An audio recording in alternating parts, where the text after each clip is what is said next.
13 standing stones are located within Skyrim. Each contains their own unique blessing. But what do they do, and which is the best? Greetings, wizards! Today I am going to cover all 13 standing stones in Skyrim and rank them accordingly. This is of course in my own opinion and may well vary for you. Nonetheless, feel free to comment your thoughts down below.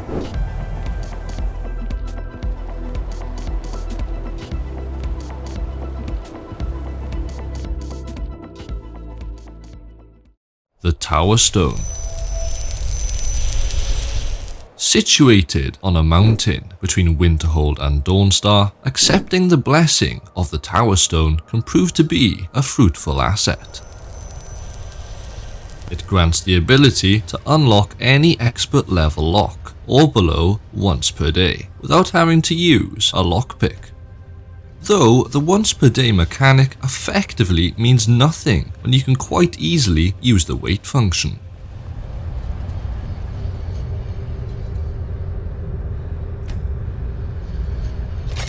While this sounds good, it really is a waste of a standing stone, especially when you understand the art of lockpicking. Slowly move your pick around the lock for a click.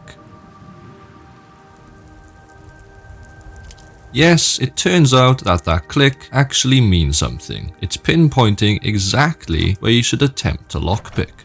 Additionally, if you are running low on lockpicks, just perform a quick save. If you fail and run out of lockpicks, simply reload the save to have unlimited attempts.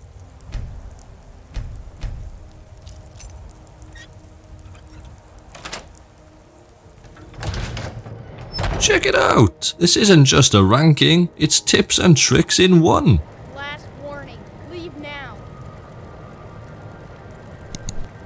To further add to the Tower Stone's drawbacks, it doesn't work with master locks. There's a skeleton key which doesn't break, and there's the unbreakable perk in the lockpicking skill tree. The Atronach Stone. Located in the volcanic tundra between Windhelm and Driften, the Atronach Stone is the best stone in the game if you're looking to face a handful of powerful wizards. But if not, it's pretty useless. Its benefits include the ability to convert half the damage from enemy spell attacks into magicka, reducing damage. And it provides a slight increase to the overall maximum magicka. On the downside, it hampers your magicka regeneration by a staggering 50%. This is bad news. It makes absorbing enemy spells crucial so that your magicka can continue to replenish. You can keep sending those fireballs. But what if you're not facing an enemy spellcaster, you ask? Well, you're screwed. Without incoming enemy spells to absorb, your magicka is going to decrease at an alarming speed.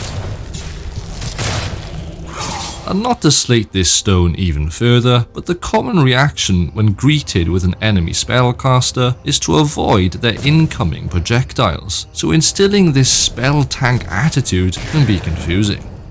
The Apprentice Stone. Located in the marshland, northwest of Morthal and south of Solitude, the Apprentice Stone in many ways is the complete opposite of the Atronach Stone. It gives a 100% boost to your magicka regeneration. However, it makes you twice as vulnerable to magic-based attacks. So instead of taking hits to regenerate magicka, you will want to do what is natural, avoiding spells at last.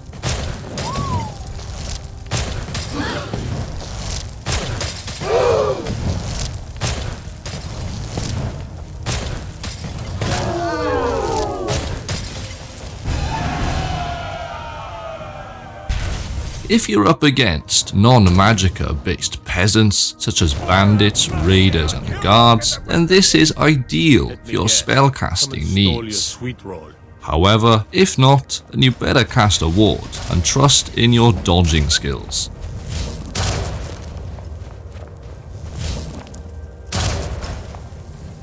The Shadow Stone. Accepting the blessing of the Shadow Stone grants the player the ability to turn invisible for 60 seconds once per day. This is particularly useful in the very early levels, where the invisibility spell and potion of invisibility are not yet part of your arsenal. It's best suited for thieves and assassins who intend to remain unseen until the exact opportune moment. Certain missions from the Thieves Guild and Dark Brotherhood can also be trivialized entirely, allowing you to quickly breeze right through them.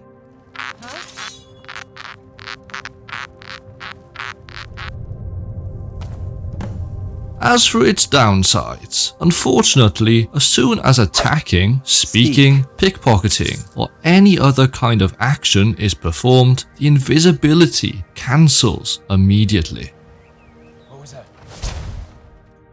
As previously mentioned, the potion of invisibility and invisibility spell also provide the same effect. Granted for a shorter time, but make the Shadow Stone's blessing less desirable. The Serpent Stone. The most unique constellation in Elder Scrolls lore is located east of the College of Winterhold. Unlike any other, the serpent moves erratically about the night sky and preys on the other constellations. It is said that those who are born under the sign of the serpent will become the most blessed, or most cursed. Anyway, enough about the lore, maybe I'll save that for another video, let me know. The blessing of the Serpent Stone allows you to harness the venomous bite of a snake to poison an enemy from far away once per day. Traitor! And given that most other forms of paralyzing require you to be at a close range, it makes this ability particularly special. Very useful for pickpocketing, as paralyzed NPCs will be in a completely vulnerable state, allowing you to steal absolutely anything from them and without incurring a bounty. Honest gold for honest work. As for its drawbacks, it's pretty far away, but apart from that, it's a really solid stone. The Lord Stone. A popular choice for frontline warriors, the blessing of the Lord Stone fortifies defense in two major ways. It increases physical defense by 50 points, but not only that, it provides 25% resistance against magical attacks. Given its ability to protect from both forms of attack, the Lord Stone is pretty much suited for any type of playstyle. This is especially true for those who don't want to waste their valuable time obtaining unique magical armor. It's straightforward, but effectively the best way to increase your defense when new gear isn't concerned. For those wearing light armor, the additional reduction in damage will also be a welcoming benefit. As for its drawbacks, I really couldn't think of any. It's a strong all-rounder. The Steed Stone. Are you one of those players that has to check every urn, tabletop, nook and cranny? You're not alone. If so, then you should probably visit the Steed Stone. It grants two useful effects that can help with that infuriating message. Fuck! Its blessing completely removes your armor's weight when equipped, and to further help players invested in the economic side of the game, it adds 100 points to your carrying capacity. This is ideal for every type of playstyle, as it lets you carry more trade goods, crafting materials, and cheese wheels. Not to mention, it makes it far easier returning your huge dungeon cargo back to HQ. It's especially useful for heavy armor wearers, as that shit weighs a ton. But it allows the bulkiest of juggernaut suits to produce absolutely no hindrance. It makes you feel like you're prancing around in your pants. It also affects clothing, shields, and jewelry too, which the skill perks Conditioning, Unhindered, and Extra Pockets do not. While a great standing stone for starting out, you'll soon discover gear that fortifies your carrying capacity. It can be disenchanted and reused on your own gear to benefit your looting desires way beyond the limits of what the Steed Stone can offer. Other alternatives include the 3 perks I just mentioned. Followers to carry your burdens, a home to store all your shit, or to be honest, just act more responsibly.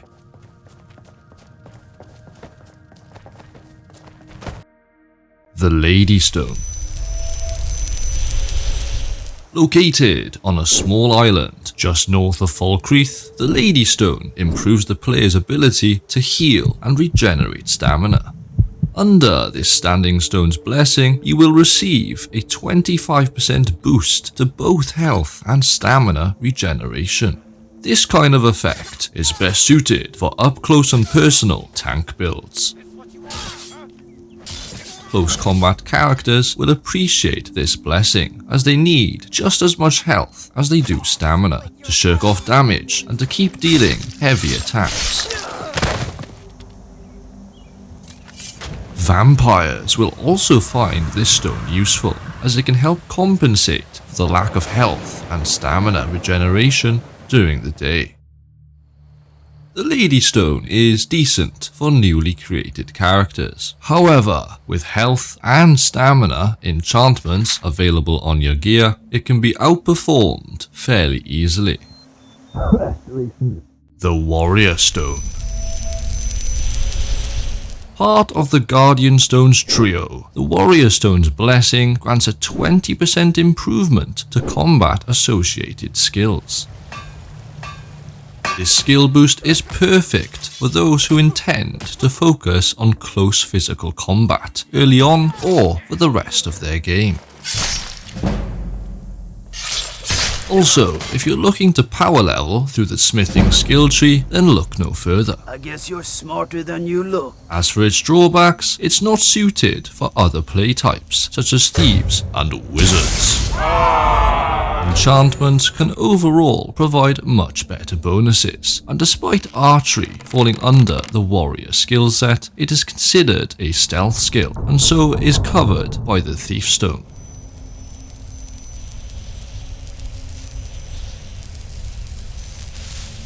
The Thief Stone. Another Guardian Stone, but this time the emphasis is on stealth. With the Thief Stone activated, you will learn all thief-related skills 20% faster. Ideal for assassins, rangers, and if you hadn't guessed it, thieves. Always sneaking about. This blessing is also useful for leveling alchemy, speech, and lockpicking too, skills which are appropriate for all build types. Alchemy is especially useful on harder difficulties, while speech and lockpicking provide you with opportunities. Or did you need another fix? With pleasure. All these benefits sound pretty good, that's until you realise there's better alternatives. Due to the skills it boosts, the Thief Stone is only really suited for stealth type characters. Additionally, all the skills that the Thief Stone does boost can be substituted for Fortify enchanted gear. The Mage Stone. Ending the trio with a touch of magic, the Mage Stone applies a 20% boost to the progression of all magic-based skills.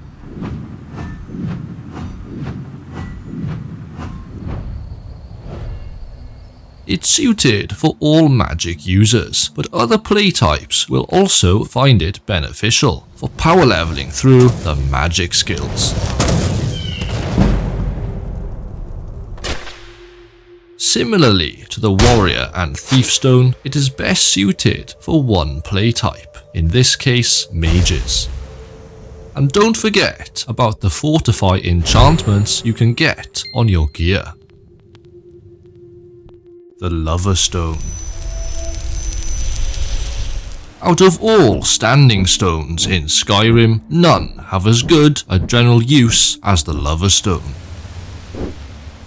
Buffing XP rates for all skills by 15%, this ability is suited for all playstyles and skill sets, unlike the Guardian Stones.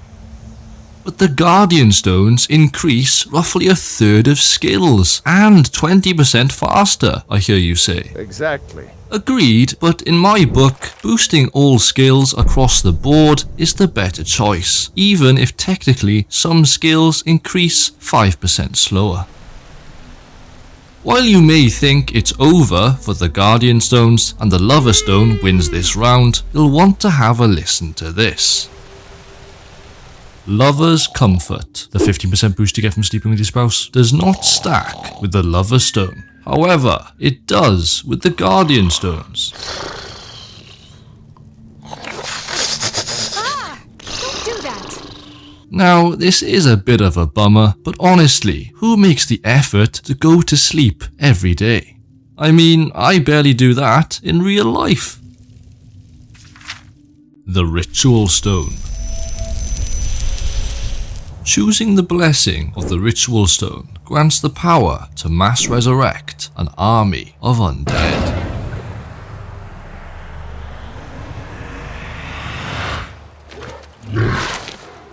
Once per day, it can be used to reanimate all dead bodies within a 75-foot radius to fight for you for 200 seconds. Just like companions, they will follow you wherever you go.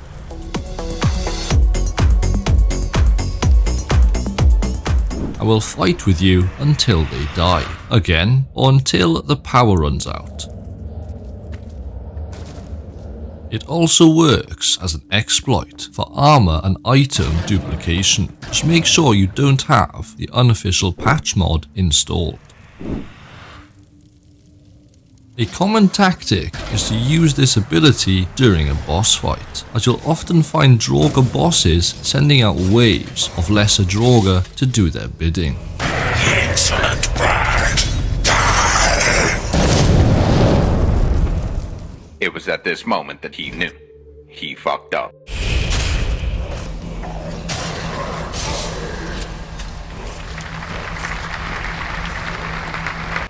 As for its drawbacks, it only works with enemies up to level 75, but that can be increased with the Necromage perk. Reanimating a high number of corpses can also cause some to be unresponsive. If you enjoyed this video, you'll definitely like my other rankings. Be sure to subscribe, as there'll be more to follow. This has been the Welsh Wizard, and I shall see you all in the next one.